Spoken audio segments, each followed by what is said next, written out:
வயிறார உண்டதால் தேடுகிறீர்கள். இறை தேடலில் கூட ஒரு தரவரிசை இருக்கிறது என இன்றைய வாசகத்தின் மூலம் நாம் தெளிவு பெறுகிறோம். இறைவனை தேடுவதற்கு பல காரணங்கள் இருக்கலாம்.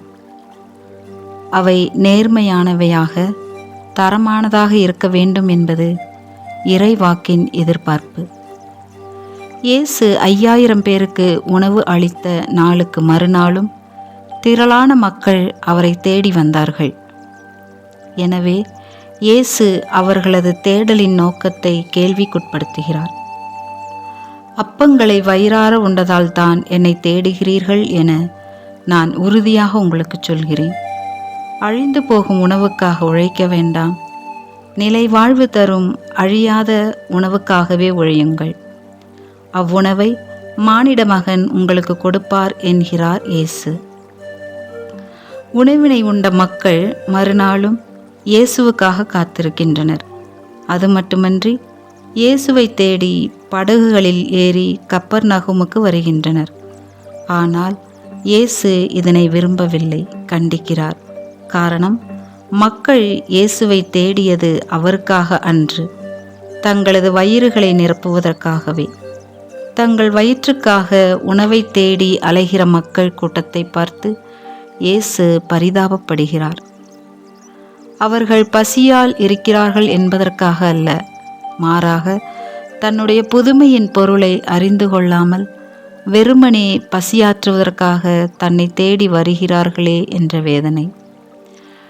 இயேசுவின் நோக்கம் உடற்பசியை ஆற்றுவது மட்டுமல்ல, மக்களின் ஆன்மீக பசியை ஆற்றுவதும் தான். அவர்கள் இயேசுவை நம்புவதன் மூலமாக மட்டும்தான் அதை தணிக்க முடியும். அதனை அறிந்து கொள்ளாமல் மக்கள் இருக்கிறார்களே என்பதுதான் இயேசுவின் வேதனைக்கான காரணம்.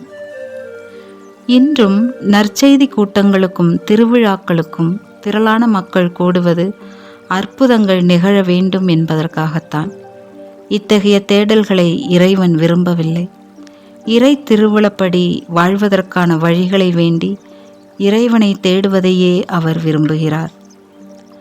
வேகமாக செல்லும் இந்த உலகத்தில் மனிதன் நிம்மதியின்றி அலைந்து கொண்டிருப்பதை நாம் பார்க்கிறோம், அனுபவித்து கொண்டும் இருக்கிறோம். நமக்கு நிம்மதியை தருவது ஆன்மீகம்தான். அந்த ஆன்மீகத்தின் நிறைவு நம் ஆண்டவர். நமக்கு மீட்பை பெற்று கொடுத்ததும் இயேசு கிறிஸ்து. அவரிடத்தில் முழுமையாக நம்மையே கையளிப்போம். மன்றாடுவோமா.